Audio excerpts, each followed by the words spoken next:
Next up, we will practice the use of an AED that has CPR feedback technology, and in this scenario, we are using the ZOLL AED Plus. AEDs with real-time CPR feedback technology gives lay rescuers the confidence they need to save lives, while helping rescuers avoid the most common mistakes made during CPR: insufficient chest compression depth and rate. During a sudden cardiac arrest, here's what we will do. Once the AED is retrieved and reaches the victim, open the AED's lid. Turn on the AED following the audio and visual prompts throughout the rescue process. An LED light will indicate what you should be doing. Unit OK. Adult pads. Stay calm. Check responsiveness. Call for help. Remember to remove the victim's clothes to expose his or her bare chest before attaching the electrode pads. Tear open the electrode pack and unfold the electrode pads. This is an electrode pad intended for adults. Some electrode pads, such as the one used here, are one-piece pads and designed for easy placement. Using the plus sign on the CPR sensor to guide you, place the CPR sensor in the middle of the chest, in between the nipple line.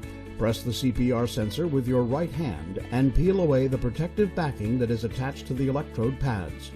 Press the electrode from the center out to make sure that it adheres properly to the victim's skin. Once the pads are applied, the AED will automatically analyze the victim's heart rhythm. You should not touch the victim at this point, and the AED will remind you not to do so. Don't touch patient. Analyzing. The AED will determine whether the victim can be treated using defibrillation.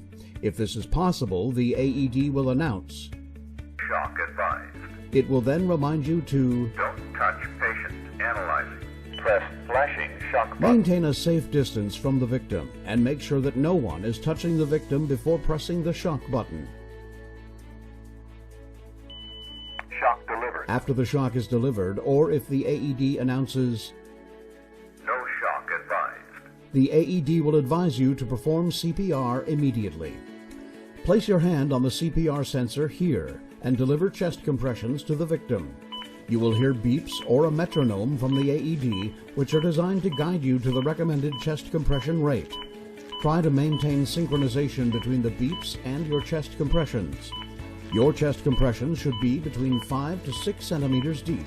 These depths are represented by lines on the right-hand side of the LCD display, and the bar indicates the depth of each chest compression. If your compressions are less than 5 centimeters deep, the AED will prompt you to Push harder. In this case, you will need to increase your compression depth. When you consistently achieve this, the AED will announce, Good compressions. If you stop delivering chest compressions and do not start within the next 10 seconds, the AED will prompt you to Continue CPR. The AED will automatically initiate another analysis of the victim's heart rhythm every 2 minutes and prompt you to deliver another shock if required. Continue using the AED until the victim shows signs of recovery or until professional medical help arrives.